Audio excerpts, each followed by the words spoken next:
another day of pretty sunsets here in Texas. You can see a little bit of cirrus coming in from the west. And we're starting to get into kind of an active weather pattern here. The southern stream here in the southern U.S. is becoming active, and we're going to look at that tonight. Let's check out first, though, what's happening as far as the weather picture. There we can see southeast winds across Texas. So we've got flow coming up from the Gulf like that. And you can see low pressure up in New Mexico and Colorado. Let me scroll that so you can see that a little bit better.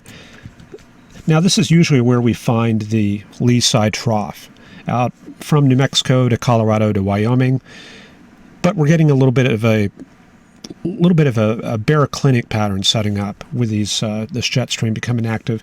And you can see right there in the Albuquerque area, we've got some showers going in that area. Let's look at the surface chart and see how everything is painted.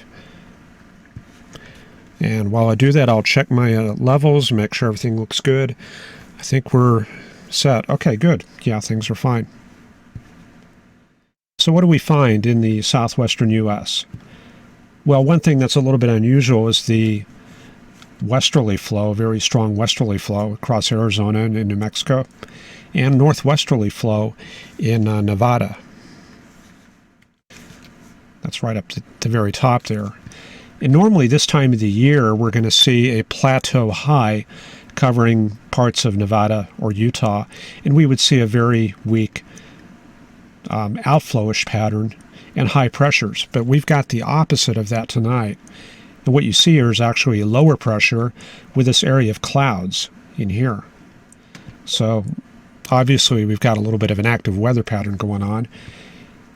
Can we find any evidence of a front? Well, maybe. There's 28 knots right here at, I guess that would be Safford, Arizona. And northwesterly flow there. Very westerly winds there at Deming, and can't remember what that city is there, right there.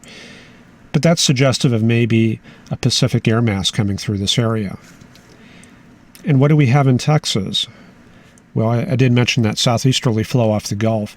But we're lacking moisture right now. If we look at the dew points in the lower left part of the plot, we're finding only 60s coming on shore around Corpus Christi and Brownsville, and maybe a little bit of mid-50s into the San Antonio area. So right now, we are lacking moisture. Okay, do we have a dry line set up? Well, you're not really going to have a dry line set up if you don't have the moisture in place. And we don't really see that out here. So we're still pretty early in the return phase of moisture from the Gulf. So let's check out here. Let's see what chart is up next. Yeah, let's look at our soundings. We haven't done that in a while. I'm going to pull up the Fort Worth sounding. And that's probably going to show things to be a little bit on the dry side. And yeah, we see surface dew points around 50 Fahrenheit and kind of lethargic moisture all the way up to about 10,000 feet. And if we try to lift that convectively, like with a thunderstorm, you can see we've got a ton of positive area. So it's going to take some definite changes to get things going for thunderstorms tomorrow. And that is in the forecast the last time I checked. We can see what's further south, looking at Corpus Christi. That's upstream in the better moisture. Let me get that out of the way. There we go. Corpus Christi looking like this. Looks better. Surface dew points around 15 Celsius, which is about 60 Fahrenheit. And that area of concentrated moisture goes all the way up to about 3,000 or 4,000 feet. If we lift that with afternoon temperatures, say 79 Fahrenheit, we're going to get a lift kind of like that. So it looks like even then we're dealing with convective inhibition. So what we really got to see here is moisture stepping up its game in the lower levels, or we have to see some destabilization from about 5,000 to 10,000 feet up to about 30,000 feet. Okay, so what do we have coming? And let's look at the upper levels here. This is the 500 millibar heights and vorticity. Looking at a major shortwave trough here over Arizona and Utah. And embedded in that are some smaller scale shortwaves. You see that right there. A little bit of shortwave energy, like spokes around a bicycle wheel coming around there. And we've had pretty clear weather here in Texas because we've had this ridge in place, upper level ridge in place, but it's starting to scoot on off to the east, heading for the Midwest. So definitely looks like some fair weather for the Midwest and parts of the eastern part of the country over the next couple of days. Here's the infrared satellite imagery from the last hour. Yeah, this looks like some baroclinic action right here. Looks like possibly some of that upper level energy coming through. And back here, this is suggestive of an upper level low over Colorado. So is that what we're seeing on the upper level chart? Well, let's see here. Yeah, there's our upper level low. However, it looks like probably a lot of those clouds in Colorado are associated with this shortwave. So that's probably what we've got going on in that area right there. A little bit of destabilization ahead of that shortwave there. And let's take a quick look up at 200 millibars. I want to see what's going on. Well, we better do 300 because it's the cold season. I'll do the heights and winds here real quick. I want to see if we have a subtropical jet going on right now. Okay, roll this back to tonight. And let's see here.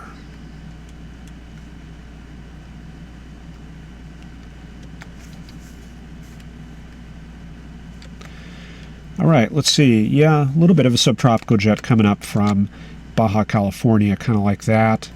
And then masked within that polar front jet, kind of like that. So probably some of that cloud material we're seeing over Texas and northern Mexico in this area here, that's probably some lift associated with that subtropical jet there.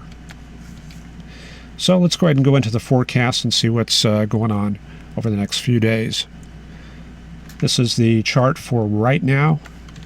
And remember, we like looking at the thickness gradients. So we're looking at the red lines, and we see the tightest packing kind of in this area right here. So this is telling me that the surface front is probably running something like that, coming through El Paso, coming through Roswell, and Clayton, New Mexico. And then warm front coming through Kansas, kind of like that right there. Okay, so we're probably going to just see that kind of progressing eastward, and everything is really contingent on whether we're going to start pulling up any good moisture and whether we have any good lift back behind this system. So when you join the forecast tomorrow night, we're going to be looking at a pattern kind of like this. Looks like the cold front goes very slowly into Texas, finally getting to DFW and maybe approaching San Antonio there. Warm front coming into Illinois and northern Missouri. And yeah, the models are trying to break out some thunderstorms from around Waco and Austin all the way up to northeast Texas. So we'll keep an eye on that, and we're going to look for the possibility of a dry line to form. Are the models forecasting a dry line? Well, let's take a look here. I'll advance first I'll get rid of this panel here since I clicked on something.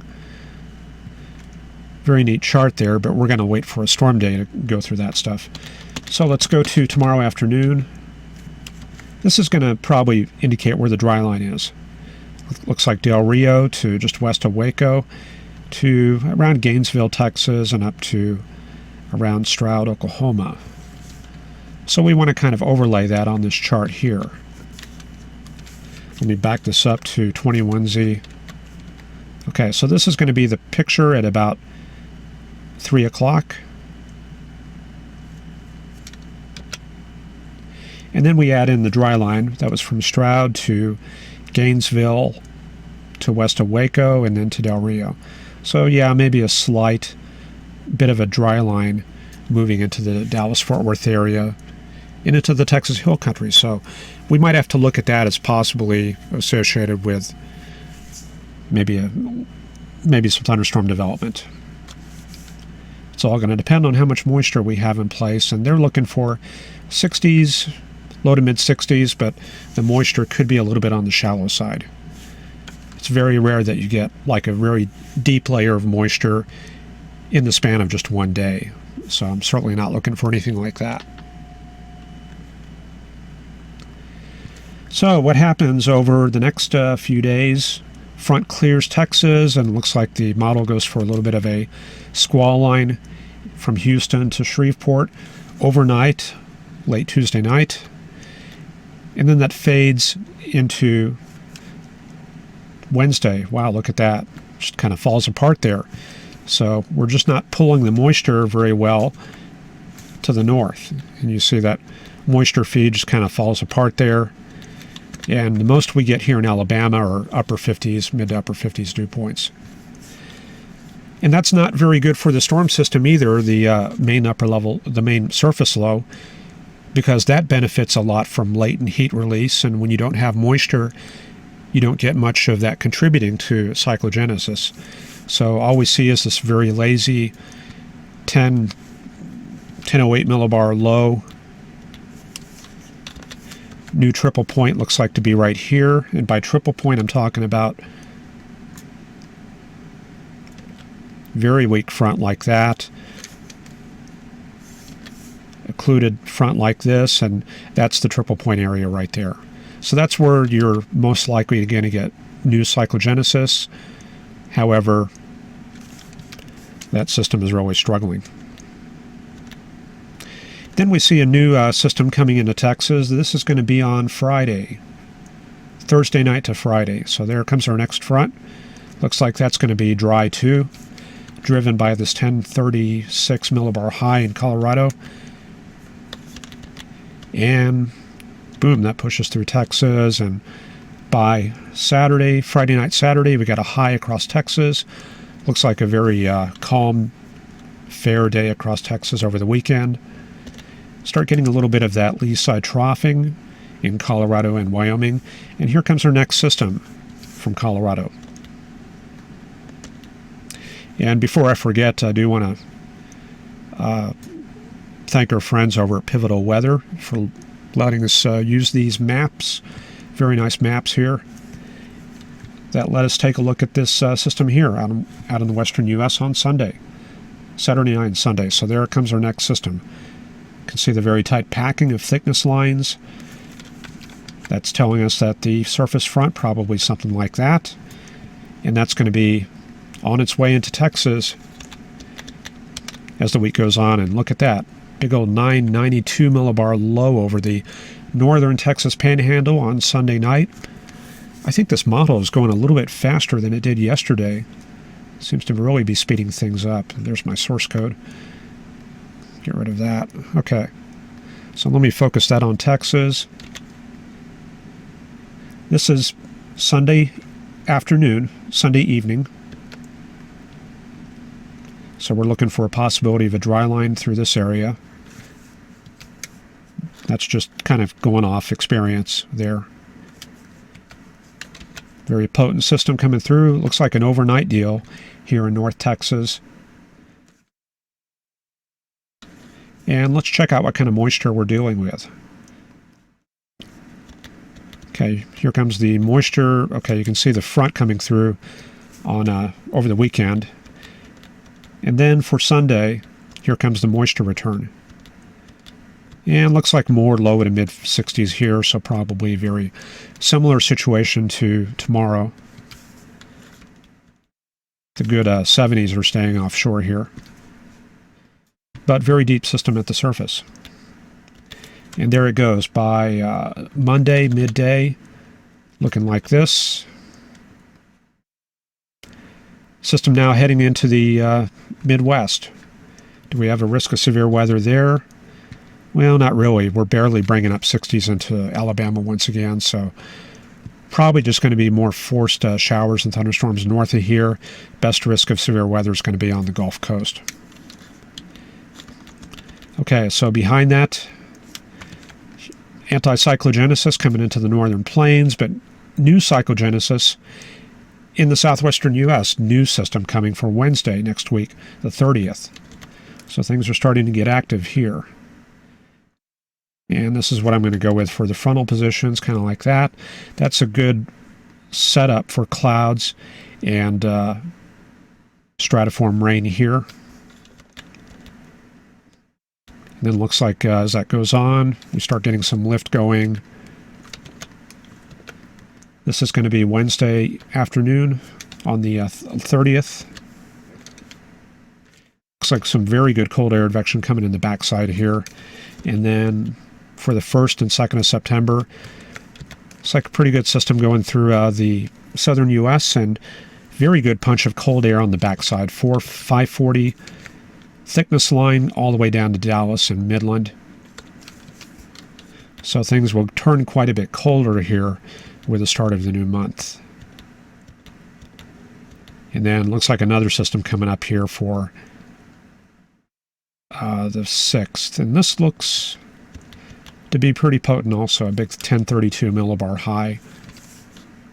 That'll be something to look forward to. That should keep us busy here. All right, I think that's about all I got here. Let me check the chat, say hello to Mark and Alexi and Ron. I appreciate you guys checking in, and hopefully we'll see you all again tomorrow night. Thanks, and have a good evening.